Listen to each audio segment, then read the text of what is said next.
Suscríbete a Venganza Perfecta. Nos encantaría saber desde qué parte del mundo nos acompañas, así que déjanos saberlo en los comentarios.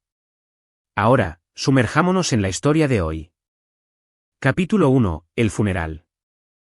La lluvia de noviembre golpeaba contra los paraguas negros como acusaciones. Andrés Elizondo estaba de pie junto a la tumba de su hija, observando cómo el ataúd de caoba descendía a la tierra, y sintió que su mundo colapsaba hacia adentro. Emma, su brillante y enérgica hija de 16 años, se había ido.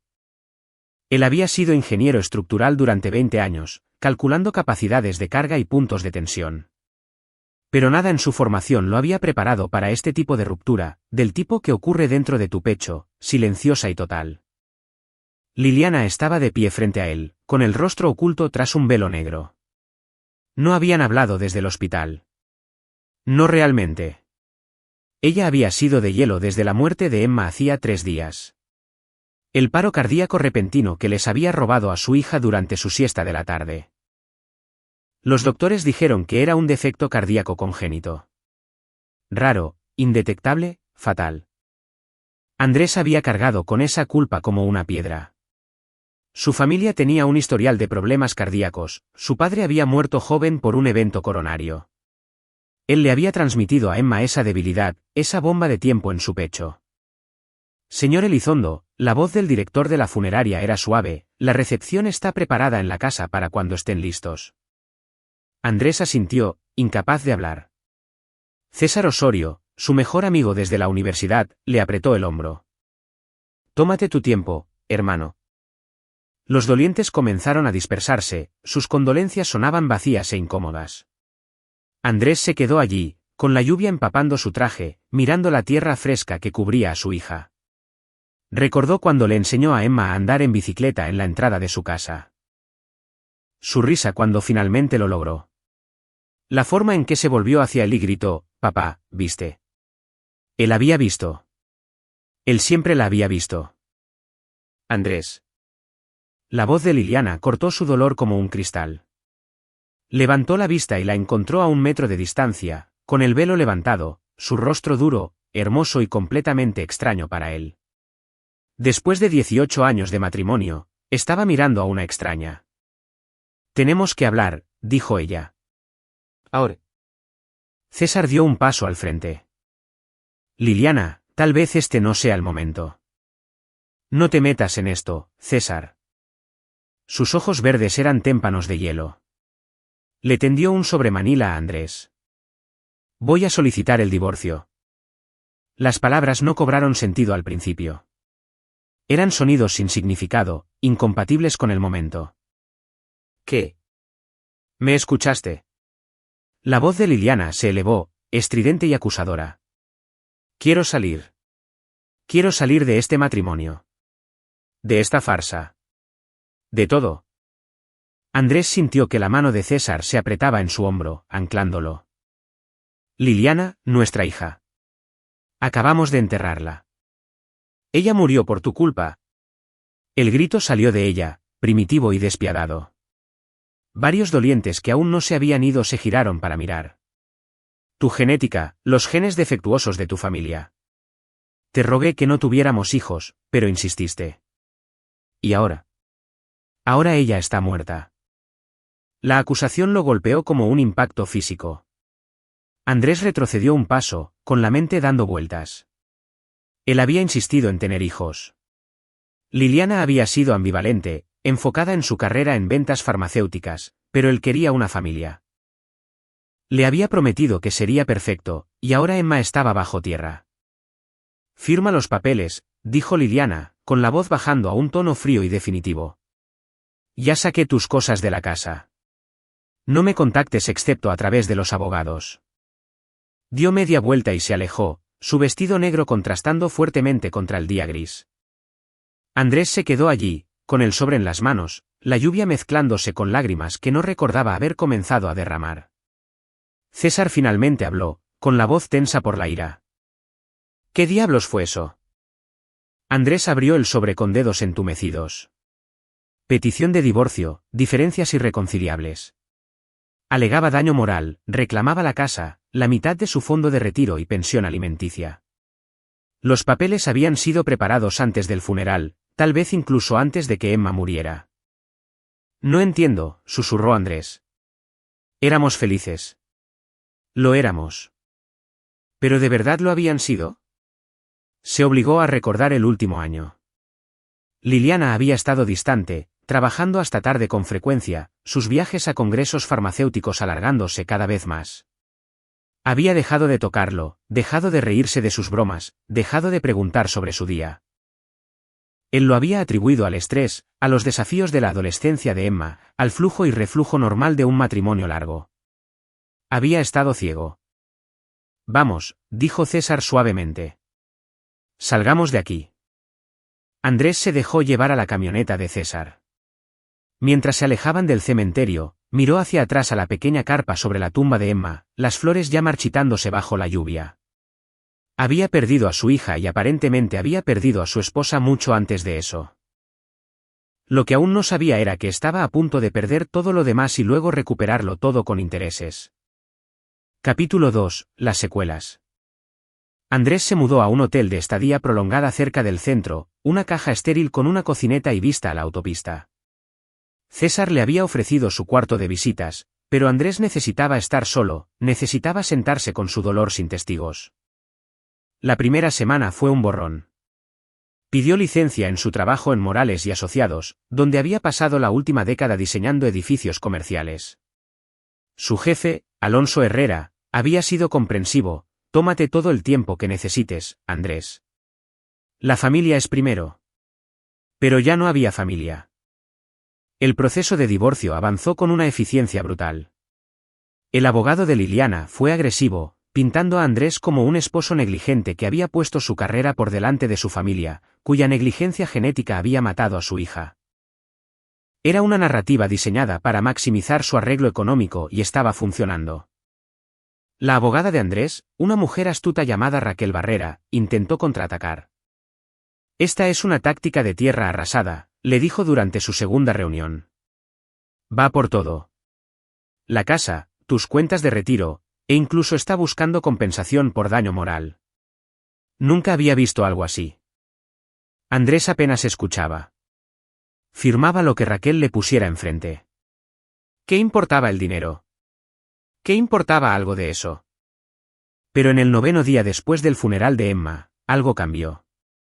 Andrés estaba revisando las cajas que César había recuperado de su casa. Liliana había cumplido su amenaza y había sacado todas sus pertenencias. La mayor parte era ropa y libros, cosas que no tenían peso emocional. Pero en el fondo de una caja, encontró la laptop de Emma. Le temblaban las manos al abrirla.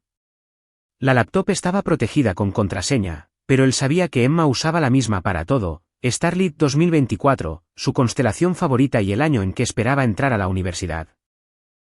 La pantalla cobró vida mostrando el escritorio de Emma, una foto de los tres en las barrancas del Cobre el verano pasado. Andrés, Liliana y Emma, abrazados, entrecerrando los ojos hacia el sol. Felices, o eso había pensado él. Comenzó a hacer clic en las carpetas, sin estar seguro de qué estaba buscando. Tareas escolares, listas de reproducción, fotos de Emma con sus amigos, los típicos restos digitales de una adolescente. Entonces encontró una carpeta etiquetada como «Secreto de mamá». Andrés dudó, con el dedo suspendido sobre el mouse. Esto se sentía como una violación, leer los archivos privados de su hija muerta. Pero algo en el nombre hizo que se le encogiera el estómago. Hizo clic. La carpeta contenía capturas de pantalla, mensajes de texto, fotos, y a medida que Andrés comenzó a leer, su dolor se transformó en algo más oscuro y más frío.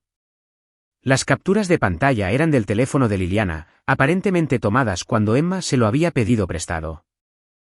Mostraban conversaciones de texto entre Liliana y alguien guardado en sus contactos como cientos de mensajes que se remontaban a más de un año atrás.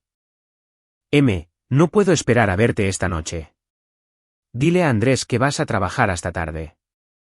Liliana, él nunca lo cuestiona. Está demasiado enterrado en sus planos. Tu esposo es un idiota. ¿Cuándo vas a dejarlo? Liliana, pronto. Lo prometo. Solo necesito resolver lo de las finanzas. La visión de Andrés se nubló. Siguió leyendo, cada mensaje era un cuchillo entre sus costillas. La aventura amorosa había estado ocurriendo durante al menos 18 meses. Se encontraban en hoteles, en el departamento de M, incluso en la casa de Andrés y Liliana cuando él estaba de viaje de trabajo, y Emma lo había sabido. Había un archivo de documento en la carpeta fechado 3 semanas antes de la muerte de Emma. Andrés lo abrió y la voz de su hija le habló desde el más allá. Papá, no sé cómo decirte esto, así que lo estoy escribiendo por si me acobardo. Mamá te está engañando con su colega, el doctor Miguel Lambarry. Me enteré hace 6 meses y no he sabido qué hacer. Seguía pensando que pararía, que era solo una fase. Pero no lo es. Están planeando estar juntos. La escuché por teléfono la semana pasada hablando de divorcio, de quitarte todo. Lo siento mucho, papá. Debí decírtelo antes. Tenía miedo de romper nuestra familia, pero ya estamos rotos. ¿No es así? Voy a decírtelo este fin de semana. Mamá va a ir a ese congreso en Monterrey y voy a mostrarte todo. Lamento haber esperado tanto. Te quiero. Eres el mejor papá que alguien podría pedir. Emma. Andrés se recostó, con la pantalla de la laptop desdibujándose a través de sus lágrimas. Emma lo había sabido. Había estado planeando decírselo. Y ese fin de semana, el fin de semana del congreso, fue cuando Emma había muerto. Nunca había tenido la oportunidad de exponer la traición de Liliana. El dolor que había estado aplastando a Andrés durante 10 días se cristalizó en algo más, algo afilado, enfocado y ardiente. Tomó su teléfono y llamó a César. Necesito tu ayuda, dijo Andrés cuando su amigo contestó. Y necesito que no hagas preguntas hasta que esté listo para explicarlo. César se quedó en silencio por un momento. Lo que necesites, hermano. ¿Puedes conseguirme una copia del reporte de la autopsia de Emma? Urgente. Andrés, ¿qué está pasando? Por favor, César, puedes hacerlo.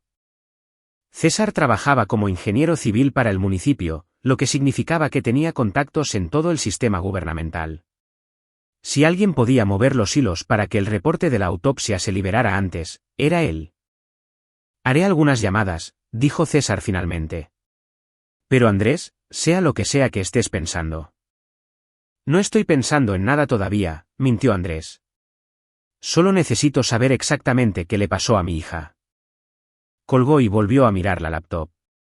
Doctor Miguel Lambarry. Abrió una nueva ventana en el navegador y comenzó a buscar. Doctor Miguel Lambarry, médico cirujano, cardiólogo en el Centro Médico Santa María. 42 años, divorciado, sin hijos, graduado de la UNAM. Reputación estelar, investigador publicado en genética cardíaca, un cardiólogo especializado en condiciones cardíacas genéticas. Andrés apretó las manos en puños, la misma condición que supuestamente había matado a Emma. Podría ser una coincidencia. Probablemente era una coincidencia.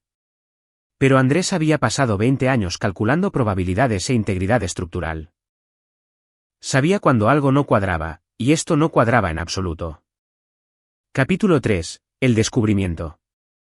El reporte de la autopsia llegó 6 días después.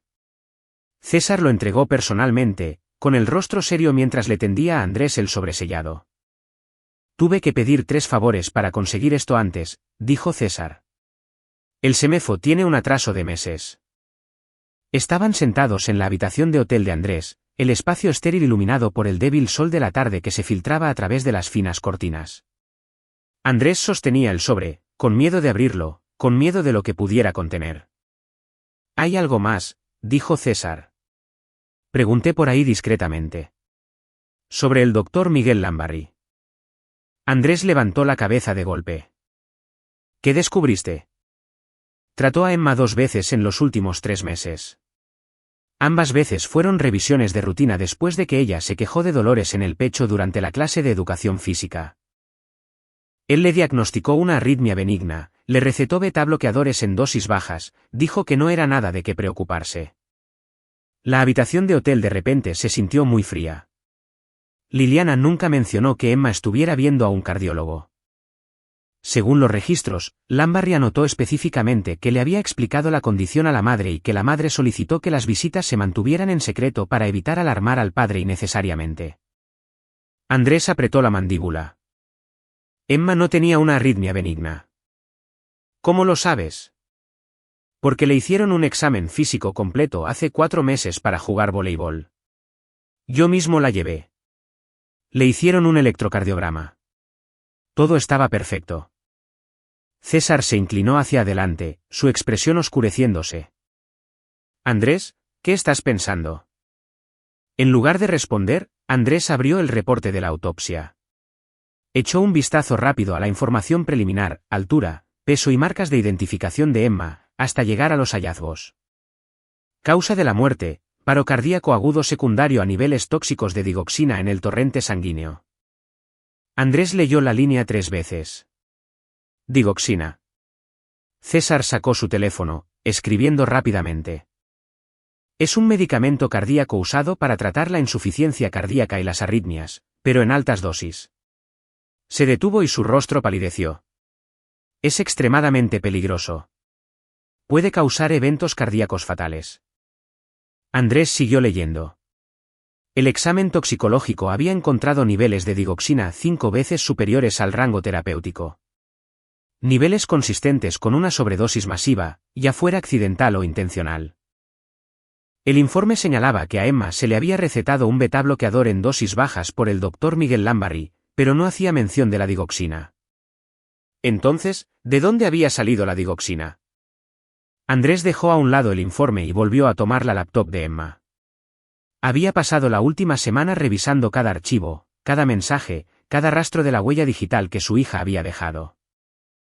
Había encontrado las entradas de su diario, sus miedos sobre la aventura de su madre, su amor por su padre, y había encontrado mensajes de texto entre Emma y su mejor amiga, Fátima Alba, del día anterior a la muerte de Emma. Emma, voy a decírselo a papá mañana. Ya no puedo guardar este secreto. Fátima, ¿estás segura? Tu mamá se va a volver loca. Emma, no me importa. Papá merece saberlo. Él se merece algo mejor que ella. Fátima, ¿qué pasa si se enoja? Emma, ¿qué va a hacer? ¿Castigarme? Estoy haciendo lo correcto. Fátima, eres más valiente que yo, Em. Buena suerte. Emma, gracias. Tengo miedo, pero tengo que hacer esto. Esos fueron los últimos mensajes que Emma había enviado. 6 horas después, estaba muerta. Andrés miró a César, y su amigo debe haber visto algo en su expresión porque se quedó muy quieto. César, la mataron, dijo Andrés en voz baja. Las palabras salieron tranquilas, fácticas, como si estuviera explicando un cálculo estructural. Liliana y Lambarry. Emma iba a exponer su aventura, así que la mataron e hicieron que pareciera un defecto cardíaco genético. César negó con la cabeza. Esa es una acusación seria. No puedes simplemente. Lambarry le recetó medicamentos que no necesitaba, lo interrumpió Andrés. Medicamentos que le daban acceso a ella, le daban credibilidad si se hacían preguntas. Luego le dieron digoxina, a la cual Liliana tendría fácil acceso a través de su trabajo en ventas farmacéuticas. Le dieron una sobredosis, la mataron, y apostaron a que una autopsia superficial culparía a una condición genética. La voz de Andrés seguía siendo inquietantemente tranquila, y casi funcionó. Si eso es cierto, tenemos que ir a la policía ahora mismo. ¿Con qué evidencia? Capturas de pantalla de una laptop, una aventura. La autopsia muestra envenenamiento por digoxina, pero no hay pruebas de dónde salió. Lambarry dirá que él nunca la recetó. Liliana dirá que nunca tuvo acceso a ella. Será nuestra palabra contra la de ellos, y conseguirán abogados antes de que terminemos de explicar. César se pasó una mano por el cabello, frustrado. Entonces, ¿qué estás diciendo? Andrés se levantó y caminó hacia la ventana, mirando hacia la ciudad. En algún lugar de allá afuera, Liliana estaba viviendo en la casa que él había pagado, durmiendo en la cama que había compartido con ella, pasando tiempo con el hombre que la había ayudado a asesinar a su hija. Estaba presentando mociones para quitarle todo lo que a Andrés le quedaba, interpretando a la madre en duelo, la esposa agraviada. Y el doctor Miguel Lambarry seguía viendo pacientes, seguía caminando libre, seguía respirando cuando Emma ya no podía. Estoy diciendo que el sistema legal no nos va a dar justicia, dijo Andrés. Así que voy a conseguirla yo mismo. Se volvió hacia César y su amigo debió de ver algo en sus ojos, algo duro, frío y absolutamente decidido, porque no discutió. Solo asintió lentamente. ¿Qué necesitas que haga? Andrés sonrió, pero no había calidez en ello. Necesito que me ayudes a destruirlos por completo. A los dos. César guardó silencio por un largo momento. Luego se levantó y le extendió la mano. Por Emma. Andrés se la apretó. Por Emma. La guerra había comenzado. Capítulo 4. La verdad se revela. Andrés pasó las siguientes 2 semanas construyendo su caso con la precisión de un ingeniero diseñando un rascacielos. Cada hecho debía ser verificado, cada suposición probada, cada debilidad identificada y reforzada. Comenzó con Miguel Lambarry. César usó sus contactos para sacar los registros financieros de Lambarry. No de manera legal, pero a Andrés había dejado de importarle lo legal en el momento en que leyó el reporte de la autopsia de Emma. Lo que encontraron fue interesante. Lambarry se estaba ahogando en deudas. Un mal divorcio hace 3 años le había costado su casa y la mitad de su jubilación. Había sacado una segunda hipoteca sobre su departamento, tenía las tarjetas de crédito al límite, y apenas mantenía la cabeza a flote a pesar de su salario de 6 cifras. Un hombre con problemas financieros es un hombre desesperado, señaló Andrés, revisando las hojas de cálculo en su habitación de hotel. Lo suficientemente desesperado para hacer cualquier cosa para asegurar un mejor futuro. ¿Crees que Liliana le prometió dinero? Preguntó César. Creo que Liliana le prometió una vida.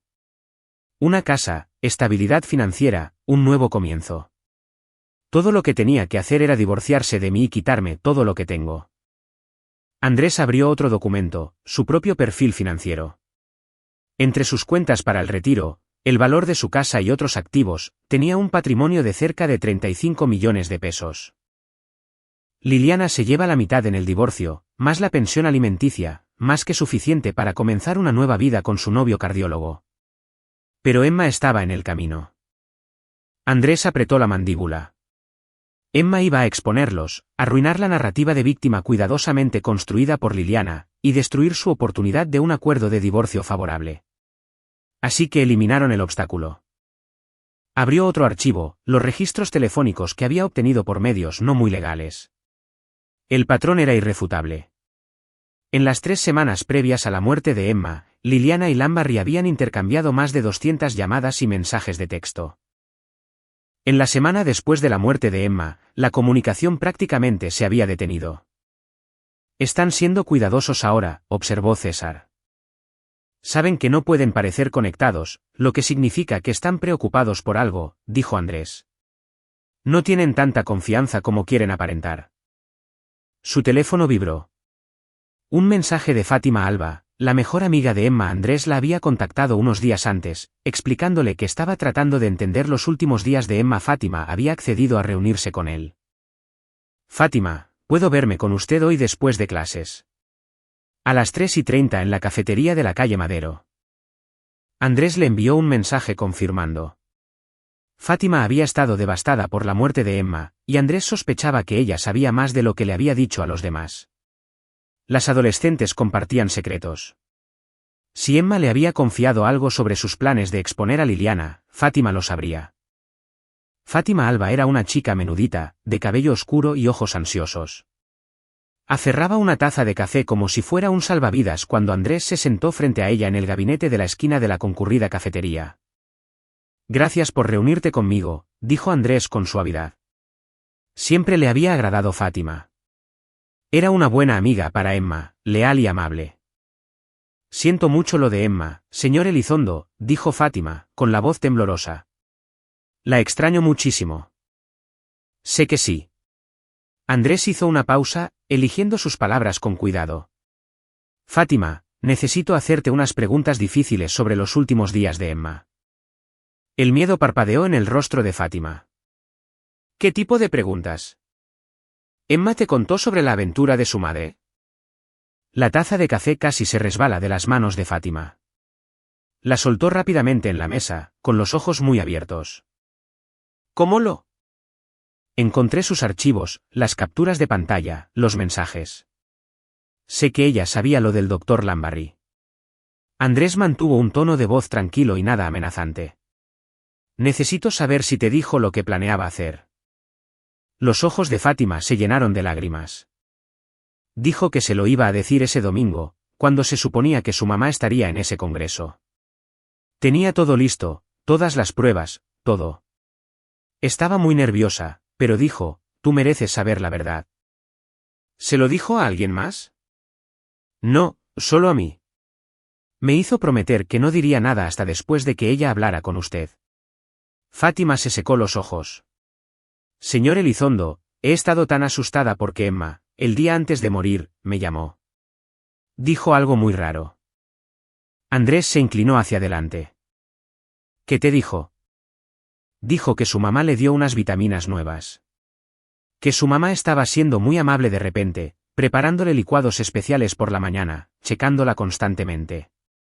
Emma pensó que tal vez su mamá sospechaba que ella sabía lo de la aventura. La voz de Fátima bajó a un susurro.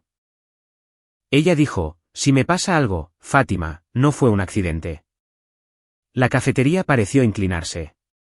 Andrés se aferró al borde de la mesa. Ella dijo eso.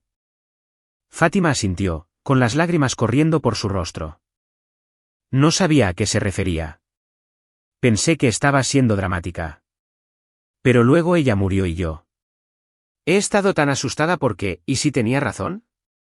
¿Y si no fue un accidente?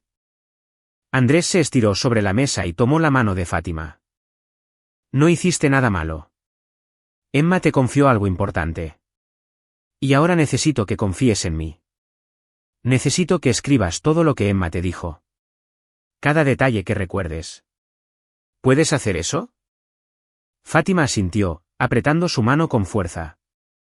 ¿Va a averiguar qué pasó? Sí, dijo Andrés. Voy a averiguar exactamente qué pasó, y me voy a asegurar de que los responsables paguen por ello. Esa noche, Andrés se sentó en su habitación de hotel con todas las piezas esparcidas frente a él. Registros financieros, registros de llamadas, los mensajes de Emma, la declaración de Fátima, el reporte de la autopsia. Por separado, eran sugerentes. Juntos, pintaban un cuadro de asesinato premeditado, pero aún no era suficiente para la policía. Demasiado circunstancial, demasiadas cosas obtenidas ilegalmente. Un buen abogado, y Lambarry y Liliana tendrían excelentes abogados, lo haría pedazos.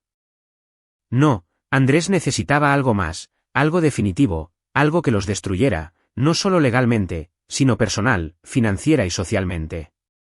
Necesitaba que confesaran, que se traicionaran mutuamente, que se autodestruyeran. Necesitaba un plan. Y mientras estaba allí sentado en la oscuridad, los contornos de ese plan comenzaron a tomar forma.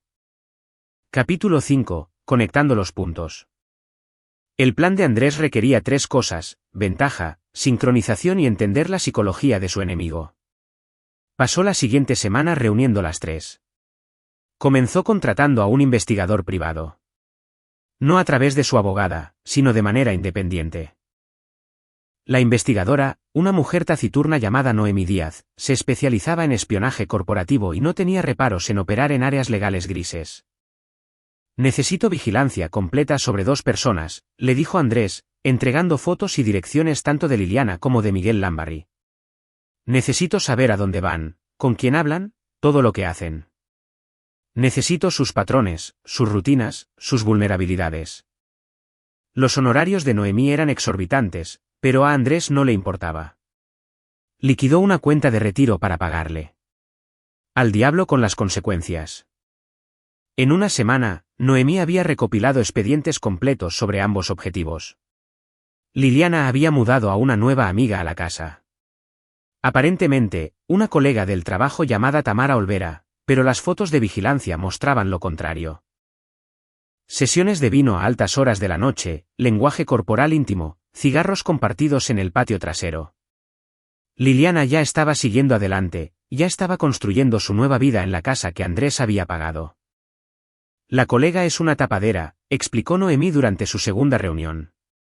Por si alguien pregunta por qué no está sola en esa casa tan grande tan pronto después de presentar una demanda de divorcio, pero mira los estados de cuenta de sus tarjetas de crédito. Deslizó un archivo al otro lado de la mesa. Cenas caras, compras de joyas, viajes de fin de semana al Valle de Guadalupe, todo en tarjetas de crédito que técnicamente eran bienes conyugales. Está gastando como si ya hubiera ganado el acuerdo del divorcio, observó Andrés. Se pone mejor. Mira esto. Noemí le mostró una serie de fotos tomadas afuera del departamento de Lambarry. Liliana llegando tarde en la noche, saliendo temprano en la mañana. A pesar de sus intentos de ser discretos, no podían mantenerse alejados el uno del otro. Siguen juntos, dijo Andrés. Aún se ven varias veces a la semana. Son cuidadosos, pero no lo suficiente. Noemí sacó otra foto. Esta mostraba a Liliana y a Lambarry teniendo una conversación intensa afuera de un restaurante. Su lenguaje corporal era agresivo. Esto fue hace 3 días. Discutieron durante 20 minutos antes de que ella se fuera furiosa. ¿Problemas en el paraíso? Parece que sí. Mi experto en lectura de labios analizó el vídeo. Lo mejor que pudo descifrar fue que discutían sobre dinero y tiempos. Lambarry quería que ella acelerara el divorcio. Ella le dijo que fuera paciente. Andrés archivó esa información en su mente. Impaciencia y codicia, ambas debilidades útiles. La información sobre Lambarry era aún más reveladora. Más allá de sus problemas financieros, Noemí había descubierto que Lambarry había sido investigado por el Consejo Médico Estatal hacía 2 años por recetar en exceso analgésicos a sus pacientes. La investigación fue desestimada por falta de pruebas, pero la denuncia seguía en los archivos. Tiene un historial de jugar sucio con las recetas médicas, dijo Noemí. Y mira esto. Los registros de inventario del hospital muestran medicamentos faltantes en el área de cardiología por las fechas en que Emma murió. Pequeñas cantidades de digoxina y otros medicamentos cardíacos, atribuidos a errores de inventario. El pulso de Andrés se aceleró. ¿Puedes probar que Lambarry se los llevó? No de forma definitiva, pero el momento es sospechoso y él tenía acceso. Era otra pieza de evidencia circunstancial, pero combinada con todo lo demás, estaba formando una imagen irrefutable. El segundo paso de Andrés fue abordar el proceso de divorcio de una manera diferente. Llamó a Raquel Barrera, su abogada, y le dio nuevas instrucciones. Quiero pelear, dijo. Quiero hacer esto lo más difícil y largo posible. Raquel sonaba sorprendida. Andrés, pensé que solo querías terminar con esto. Cambié de opinión.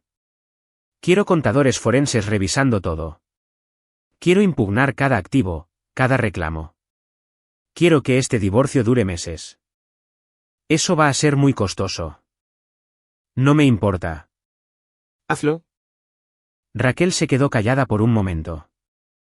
¿Qué cambió? Ya no voy a dejar que me pisotee, dijo Andrés. Si ella quiere una guerra, tendrá una. La verdad era más calculada. Mientras más se alargara el divorcio, más presión pondría sobre Liliana y Lambarry. Cuanto más desesperados estuvieran, más probable sería que cometieran errores.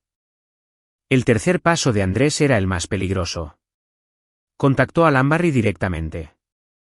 Redactó el correo electrónico con cuidado, enviándolo desde una cuenta anónima. Doctor Lambarry, sé lo que usted y Liliana hicieron. Sé lo de Emma. Tengo pruebas. Si quiere evitar la prisión, tenemos que hablar. Venga solo al estacionamiento detrás del Parque Morales mañana a las 10 de la noche. Un amigo. Andrés sabía que era un riesgo. Lambarry podría ir a la policía, podría advertir a Liliana o podría ignorarlo por completo. Pero Andrés apostaba por la culpa de Lambarry, su miedo, su desesperación. Un hombre culpable iría a esa reunión, y Andrés lo estaría esperando. Capítulo 6. El plan. El Parque Morales a las 10 de la noche estaba desierto. El estacionamiento estaba iluminado por un solo poste de luz que parpadeaba. Andrés estaba sentado en su camioneta vigilando la entrada. César a su lado en el asiento del copiloto. Esto es una locura, murmuró César. ¿Y si trae a la policía? No lo hará, dijo Andrés. Está demasiado asustado de lo que yo pueda decirles. A las 17, un BMW plateado entró al estacionamiento. Miguel Lambarry salió, mirando a su alrededor con nerviosismo. Era alto, en forma, con el tipo de apariencia refinada que probablemente hacía que los pacientes confiaran ciegamente en él. Andrés sintió que el odio lo invadía, pero lo reprimió. Las emociones eran una debilidad. Necesitaba mantenerse frío. Andrés salió de la camioneta. Doctor Lambarry. Lambarry se dio la vuelta, con los ojos muy abiertos. ¿Quién es usted? Andrés Elizondo, el padre de Emma. El color desapareció del rostro de Lambarry. Por un momento, Andrés pensó que el doctor huiría, pero luego la expresión de Lambarry se endureció, pasando a una ira defensiva. No sé qué es lo que crees saber. Sé que asesinaste a mi hija, dijo Andrés rotundamente. Tú y Liliana. Le dieron digoxina a Emma, le provocaron una sobredosis e hicieron que pareciera un defecto cardíaco genético. La mataron porque iba a exponer su aventura. Lambarry retrocedió un paso. Eso es una locura. Yo nunca lo haría. Emma era mi paciente. Traté de ayudarla. Le recetaste medicamentos que no necesitaba. Tenías acceso a sus registros médicos, sus recetas, su confianza. Usaste ese acceso para matarla. Andrés sacó una carpeta de su camioneta. Tengo su teléfono. Tengo las capturas de pantalla de tu aventura con Liliana. Tengo el reporte de la autopsia que muestra el envenenamiento por digoxina. Tengo declaraciones de la amiga de Emma sobre las vitaminas que Liliana le dio antes de morir. Lambarry temblaba. No puedes probar nada. Puedo probar lo suficiente para destruirte, para que te revoquen tu licencia médica, para convertirte en sospechoso en una investigación de asesinato, para arruinar tu vida. Andrés se acercó un paso. Pero estoy dispuesto a hacer un trato. Eso llamó la atención de Lambarry. ¿Qué clase de trato? Necesito que te vuelvas en contra de Liliana. Necesito que testifiques que ella planeó esto, que te manipuló, que fuiste coaccionado. Me das una confesión completa grabada, y me aseguraré de que los fiscales sepan que cooperaste. Presionaré para que te reduzcan la condena. Estás loco. Pero la voz de Lambarry titubeó. La alternativa es que mañana vaya a la policía con todo lo que tengo. Investigarán. Encontrarán la digoxina faltante del hospital. Encontrarán tus registros financieros, tu aventura, tu motivo. Y cuando terminen, pasarás el resto de tu vida en prisión. El rostro de Lambarry estaba ceniciento bajo la luz del poste. Incluso si lo que dices es cierto, y no estoy admitiendo nada, ¿por qué confiaría en ti? Porque no tienes otra opción, dijo Andrés. Estás ahogado en deudas, desesperado por una salida. Y dejaste que una mujer manipuladora te convenciera de que el asesinato era la respuesta. Pero Liliana no te ama, Lambarry. Ella ama lo que puedes darle, credibilidad durante el divorcio. Alguien a quien culpar si las cosas salen mal. Eres una herramienta para ella. Y en el momento en que te conviertas en un riesgo, te desechará. Andrés pudo ver cómo las palabras hacían efecto. Pudo ver la duda colándose en los ojos de Lambarry. Aprovechó su ventaja. Ya se está alejando de ti, ¿no es así? Menos llamadas, más discusiones sobre tiempos y dinero. Te está haciendo esperar mientras asegura el arreglo del divorcio. Y una vez que tenga el dinero, ¿qué crees que pasará contigo? El silencio de Lambarry fue respuesta suficiente. Trabaja conmigo, dijo Andrés. Y me aseguraré de que sobrevivas a esto. O mantente leal a Liliana y húndete con ella. Es tu elección. Lambarry se quedó allí de pie por un largo momento, el peso de sus decisiones aplastándolo. Finalmente, negó con la cabeza. Necesito tiempo para pensarlo. Tienes 24 horas, dijo Andrés. Después de eso, voy a la policía con lo que tengo, y te quedarás solo. Se dio la vuelta y caminó de regreso a su camioneta, dejando a Lambarry de pie, solo en el estacionamiento. César encendió el motor cuando Andrés subió. ¿Crees que ceda? Preguntó César. Todavía no, dijo Andrés. Pero lo hará. Primero, necesito darle un empujón. A la mañana siguiente, Andrés puso en marcha la segunda fase de su plan. Llamó al abogado de divorcios de Liliana y le hizo una oferta: aceptaría un acuerdo de divorcio exprés si Liliana retiraba las demandas de pensión alimenticia y dividía los bienes 60-40 a favor de él. El abogado devolvió la llamada 3 horas después. La furia de Liliana prácticamente vibraba a través de la línea telefónica. Mi clienta rechaza su insultante oferta. Nos veremos en los tribunales. Perfecto. Luego, Andrés filtró información a Noemí Díaz, quien la filtró a fuentes estratégicas: un amigo periodista que escribía para el periódico local, un bloguero que cubría escándalos de la industria farmacéutica, un abogado amigo que trabajaba en negligencias médicas. La información era simple. Preguntas sobre la muerte de Emma Elizondo, anomalías en su tratamiento por parte del doctor Miguel Lambarri, recetas sospechosas y un posible conflicto de intereses entre el doctor y la madre de la paciente. Nada era lo suficientemente concreto para una investigación formal, pero era suficiente para que la gente empezara a hacer preguntas. Suficiente para hacer sudar a Lambarri. Suficiente para hacer que Liliana se preocupara de que su narrativa, cuidadosamente construida, se estuviera desmoronando. En menos de 48 horas, el Consejo Médico había reabierto su investigación sobre las prácticas de prescripción de Lambarri. El hospital comenzó una revisión interna del inventario de la farmacia, y el abogado de divorcio de Liliana estaba respondiendo preguntas sobre la relación de ella con el doctor Lambarri. Andrés observó cómo se desarrollaba todo desde su habitación de hotel. Un maestro de ajedrez moviendo piezas en un tablero que solo él podía ver. Y luego esperó a que Lambarri se quebrara.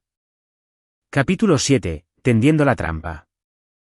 La llamada llegó a las 2 de la madrugada. Andrés estaba despierto. Ya casi no dormía, cuando sonó su teléfono desechable. Soy yo. La voz de Lambarri sonaba áspera, desesperada. Tenemos que hablar. Te escucho. No por teléfono. En persona mañana, mismo lugar. Andrés sonrió en la oscuridad. Allí estaré. Lambarri parecía haber envejecido 10 años en 3 días. Tenía los ojos inyectados en sangre, las manos le temblaban mientras estaba parado en el estacionamiento del Parque Morales. Me están investigando, dijo sin preámbulos. El consejo médico, el hospital. Incluso la policía llamó con preguntas sobre el tratamiento de Emma. Te advertí que esto pasaría, dijo Andrés con calma. ¿Tú hiciste esto? La voz de Lambarri se elevó. ¿Tú empezaste esto? No tuve que hacerlo. Tú te hiciste esto a ti mismo cuando asesinaste a una niña de 16 años. Andrés mantuvo su tono de voz inexpresivo. De hecho, yo solo ayudé a que la verdad empezara a salir a la luz. Lambarri parecía estar a punto de vomitar. Liliana me lo dijo. Dijo que sería fácil. Que nadie lo cuestionaría. Que la muerte de Emma parecería natural y podríamos estar juntos. Ahí estaba. La confesión que Andrés necesitaba.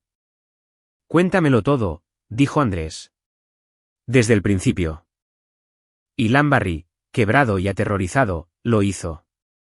La aventura había comenzado 18 meses atrás en un congreso farmacéutico donde la compañía de Liliana estaba promocionando un nuevo medicamento cardíaco. Lambarri se había sentido atraído hacia ella de inmediato. Hermosa, sofisticada, atenta. Habían empezado a verse en secreto, y Liliana había pintado la imagen de un matrimonio infeliz con un esposo negligente. Dijo que la ignorabas, que solo te importaba tu trabajo y tu hija, dijo Lambarri. Dijo que estaba atrapada, que quería salir, pero que no podía permitirse económicamente irse. Así que le ofreciste una salida. Me enamoré de ella. La voz de Lambarri se quebró. Creí todo lo que me dijo. Y cuando me dijo que Emma había descubierto la aventura y te lo iba a contar, estaba aterrorizada. Dijo que un divorcio sería desastroso, que pelearías por la custodia, que ella lo perdería todo. Y tú sugeriste matar a Emma. No. La negación de Lambarri fue vehemente. Dios, no. Liliana vino a mí con la idea. Dijo que Emma se estaba enfermando por esto, teniendo ataques de ansiedad, dolores de pecho. Me pidió que examinara a Emma, que le recetara algo para ayudarla a calmarse. ¿Los betabloqueadores? Sí. Pero luego Liliana volvió y me dijo que no estaba funcionando, que Emma estaba empeorando, amenazando con exponernos a ambos. Dijo que... La voz de Lambarry bajó a un susurro. Dijo que Emma estaba inestable, que estaba hablando de hacerse daño. Liliana sugirió que tal vez si Emma tuviera un accidente, un evento médico trágico, todos creerían que era natural, genético. Las manos de Andrés se cerraron en puños. ¿Y tú aceptaste? Me desgastó. Durante semanas, siguió diciendo cómo Emma estaba arruinando nuestras vidas. Cómo merecíamos ser felices, cómo sería misericordioso librar a Emma del dolor de un divorcio sucio. Lambarry ahora estaba llorando. Fui débil. Fui estúpido. Me convencí a mí mismo de que era lo correcto. ¿Cómo lo hicieron? Lambarry tomó un respiro tembloroso. Liliana tenía acceso a muestras farmacéuticas a través de su trabajo, incluyendo digoxina. Le dije la dosis necesaria para causar un evento cardíaco en alguien del tamaño de Emma. Trituró las pastillas en un licuado que le preparó a Emma para el desayuno. A las pocas horas, el corazón de Emma se detuvo. El estacionamiento pareció dar vueltas. Andrés lo había sabido, lo había sospechado, pero escuchar los detalles mecánicos del asesinato de su hija era casi más de lo que podía soportar. ¿Y después? La voz de Andrés era hielo. Liliana me llamó en pánico. Dijo que Emma colapsó, que llamó al 911. Me encontré con ellas en el hospital. Me aseguré de ser visible, me aseguré de que la gente me viera como el cardiólogo preocupado de Emma. Cuando la declararon muerta, sugerí que la autopsia se limitara a causas cardíacas. Dije que no era necesario un examen toxicológico completo dada su conocida condición cardíaca, pero le hicieron uno de todos modos. Sí. Y cuando los resultados preliminares mostraron marcadores cardíacos elevados, pensé que estábamos a salvo. No sabía que encontrarían la digoxina. Lambarry miró a Andrés con ojos desesperados. Y luego tú empezaste a investigar. El consejo médico abrió su revisión. El hospital empezó a hacer preguntas. ¿Y Liliana? ¿Qué hay de Liliana? Me está evadiendo. No contesta mis llamadas. No quiere verme. Su abogado me envió una carta de cese y desista diciendo que la estaba acosando. Se está distanciando, cubriendo sus huellas. La voz de Lambarry se volvió amarga. Tenías razón. Ella me usó. Y ahora que las cosas se están desmoronando, se está asegurando de que yo caiga solo. Andrés sacó su teléfono y detuvo la aplicación de grabación que había tenido en marcha desde que Lambarry empezó a hablar. Esta conversación está siendo grabada. Acabas de confesar haber asesinado a mi hija. Lambarry se puso pálido. Dijiste que me ayudarías. Dije que me aseguraría de que los fiscales supieran que cooperaste, y lo haré. La voz de Andrés era dura. Pero primero, vas a ayudarme a terminar esto. Vas a ayudarme a atrapar a Liliana. ¿Cómo? La vas a llamar. Le dirás que estás en pánico. ¿Qué le vas a confesar todo a la policía a menos que ella te ayude? Exige reunirte con ella en algún lugar público pero tranquilo. Y cuando ella aparezca, harás que confiese en una grabación. Ella nunca confesará. Lo hará, si cree que puede culparte de todo a ti. Querrá una grabación propia como seguro en caso de que te pongas en su contra. Andrés se acercó más. Tú vas a darle esa oportunidad y yo voy a estar escuchando cada palabra. Lambarry estaba temblando. Y si hago esto, me ayudarás. Le diré a los fiscales que cooperaste. Testificaré que mostraste remordimiento. Eso es todo lo que puedo prometer. Los ojos de Andrés eran fríos. Pero si te niegas, entregaré esta grabación a la policía ahora mismo, y caerás por homicidio calificado tú solo. Lambarry cerró los ojos. Cuando los abrió, estaban derrotados. ¿Qué quieres que haga? Andrés se permitió una pequeña sonrisa despiadada. Exactamente lo que yo te diga. Capítulo 8, el colapso. La reunión se fijó para 2 días después en una cafetería del pueblo vecino. Lo suficientemente lejos de sus lugares habituales para ser discretos, lo suficientemente público para parecer seguro. Lambarry llamó a Liliana desde la habitación del hotel de Andrés, con Andrés escuchando en altavoz. «Tenemos que hablar», dijo Lambarry, con la voz temblando exactamente la cantidad correcta. «En persona, es urgente. Te dije que no me contactaras». La voz de Liliana era fría. «Mi abogado lo hará. Están armando un caso de asesinato. Liliana, el consejo médico, el hospital, la policía. Están conectando todo». Lambarry inyectó pánico real en su voz. «No puedo hacer esto solo. Te necesito». Hubo una larga pausa. Luego. «¿Dónde y a qué hora?» Lambarry le dio los detalles. Liliana accedió sin decir una palabra más y colgó.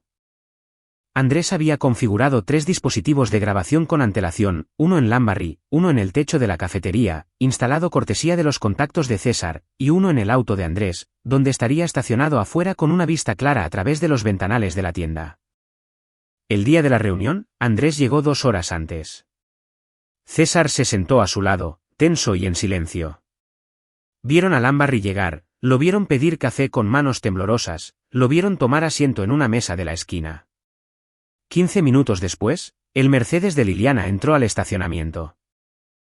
Se veía inmaculada, como siempre. Gafas de sol de diseñador, cabello rubio perfectamente peinado, abrigo costoso, la madre en duelo, la esposa agraviada, la víctima de las fallas genéticas de su esposo. Estaba interpretando tan bien su papel que Andrés se preguntó si ella aún recordaba lo que era real. Entró en la cafetería, localizó a Lambarry y se acercó. Incluso a través de la ventana, Andrés podía ver la tensión en su postura. La forma en que mantenía su bolso apretado contra su cuerpo. En su oído, el receptor inalámbrico cobró vida con un crujido. Andrés se había empalmado en el sistema de cámaras de seguridad de la cafetería. Otro acto ilegal que ya le había dejado de importar. Y ahora podía escuchar cada palabra a través del micrófono del local. «Más te vale que esto sea importante», siseó Liliana mientras se sentaba. «Se te dijo que no me contactaras». «Encontraron la digoxina, Liliana». La voz de Lambarry era desesperada. «El reporte de la autopsia muestra que Emma murió por envenenamiento con digoxina. El hospital está investigando la pérdida de medicamentos. Es solo cuestión de tiempo antes de que me relacionen con eso». El rostro de Liliana no cambió, pero Andrés vio que su mano se apretaba alrededor de su bolso. «Entonces debes tener mucho cuidado con lo que les digas». «¿Cuidado?». La risa de Lambarry fue amarga. «Me van a arrestar. A menos que les digas la verdad. Diles que fue tu idea, que tú». «Baja la voz», espetó Liliana. Se inclinó hacia adelante. «Escúchame muy bien, Miguel. No sé de qué estás hablando. Emma murió de una condición cardíaca genética. Tú eras su doctor. Si hay preguntas sobre su medicamento, ese es tu problema, no el mío. Tú eres quien le dio la digoxina. Tú la trituraste en su licuado». «¿Yo lo hice?». La sonrisa de Liliana fue afilada como una navaja. «¿Por qué no recuerdo eso? Y a menos que tengas pruebas. Tú me dijiste que te dijera la dosis. Dijiste que Emma estaba amenazando con exponernos. Dije muchas cosas, pero nunca te dije que lastimaras a mi hija». La voz de Liliana goteaba veneno. «Si tú le diste a Emma un medicamento que la mató, esa fue tu decisión. Tu crimen, no el mío». En el auto, Andrés sintió que César le agarraba el brazo. «Lo va a echar a los lobos». «Sigue escuchando», murmuró Andrés. Lambarry se estaba desmoronando. «Dijiste que estaríamos juntos. Dijiste que una vez que Andrés estuviera fuera del panorama, una vez que el divorcio fuera definitivo, empezaríamos de nuevo». «Los planes cambian», dijo Liliana con frialdad.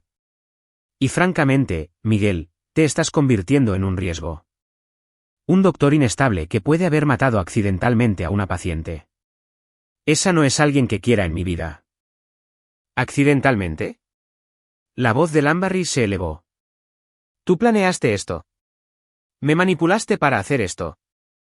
Pruébalo. Liliana se puso de pie. Oh, espera. No puedes, porque no hay evidencia de nada excepto de que tú le recetaste medicamentos a Emma y Emma terminó muerta. Así que, esto es lo que va a pasar. Vas a mantener la boca cerrada. Vas a decirles a los investigadores que Emma tenía una condición previamente no diagnosticada y que hiciste lo mejor para tratarla, y te vas a mantener muy lejos de mí. ¿Y si no lo hago? Liliana se inclinó, bajando la voz a un susurro letal. Entonces les diré que te obsesionaste conmigo, que me acosaste, que amenazaste con lastimar a Emma si no dejaba a mi esposo. Te destruiré tan completamente que desearás no haberme conocido nunca. Se enderezó, recogió su bolso y salió sin mirar atrás. Andrés y César la vieron subir a su auto y alejarse. A través de la ventana, Lambarry seguía sentado inmóvil, con el rostro entre las manos. Andrés detuvo la grabación y sonrió. No era una sonrisa amable. La tengo, dijo en voz baja. Capítulo 9. Justicia. Andrés entró en la estación de policía a la mañana siguiente con César, Noemí Díaz y 3 abogados. Llevaba un maletín que contenía la laptop de Emma con todos sus archivos, el reporte de la autopsia, la declaración escrita de Fátima Alba, la confesión grabada de Lambarry, la grabación de la confesión de Liliana, registros financieros que mostraban las deudas de Lambarry y los bienes de Liliana. Y una línea de tiempo completa de la aventura y el asesinato. La detective que lo recibió, una mujer de mirada aguda llamada Cristina Flores, escuchó la presentación de Andrés durante 3 horas. Cuando terminó, ella se recostó en su silla y dejó escapar un largo suspiro. Esta es la investigación de asesinato más completa que he visto por parte de un civil, dijo. La mayor parte de esta evidencia fue obtenida ilegalmente. Soy consciente de ello, dijo Andrés con calma. Pero la apunta en la dirección correcta. Ahora puede obtener las órdenes judiciales adecuadas, realizar allanamientos legales y construir un caso Judicial Isabel. Solo he hecho el trabajo pesado por usted. La detective Flores lo miró por un largo momento. Pudo habernos traído esto antes. Necesitaba estar seguro, dijo Andrés. Y necesitaba que ambos quedaran grabados confesando. Ella asintió lentamente. De acuerdo, señor Elizondo. Nosotros nos encargaremos a partir de aquí. Los arrestos ocurrieron simultáneamente 2 días después. Miguel Lambarry fue detenido en el hospital. Liliana fue arrestada en la casa de Andrés, frente a las cámaras de noticias a las que la detective Flores les había dado un pitazo estratégico. Andrés vio las imágenes en las noticias esa noche desde su habitación de hotel.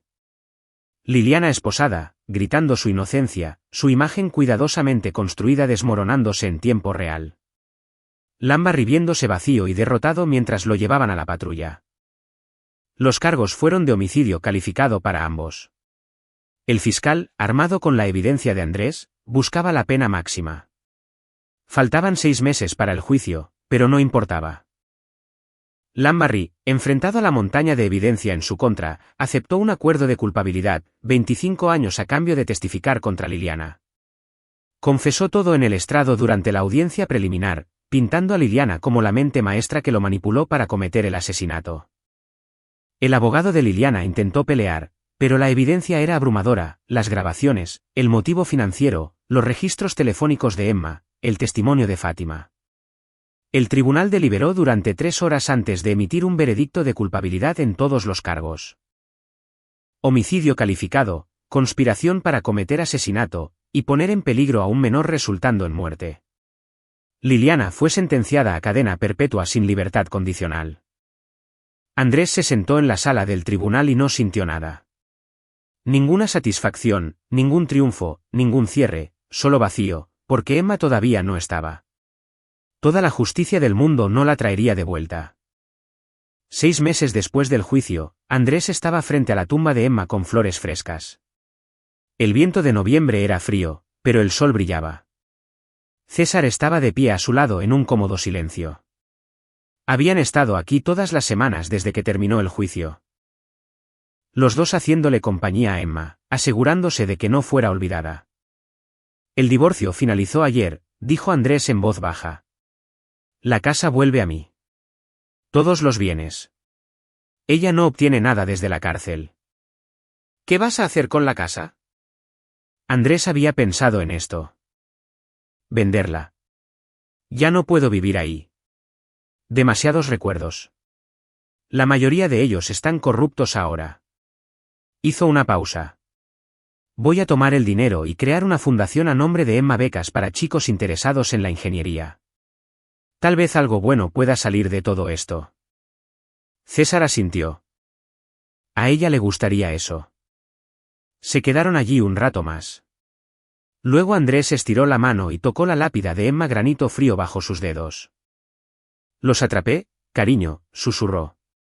Los atrapé por ti. Ya puedes descansar. El viento susurró a través de los árboles, llevando las hojas en una suave espiral. Por solo un momento, Andrés casi pudo imaginar que era la risa de Emma, su voz diciendo, buen trabajo, papá. Se enderezó, respiró hondo y se alejó de la tumba. César se puso a su paso mientras caminaban de regreso hacia el estacionamiento. ¿Y ahora qué? Preguntó César. Andrés miró hacia el cielo azul, sintió el sol en el rostro.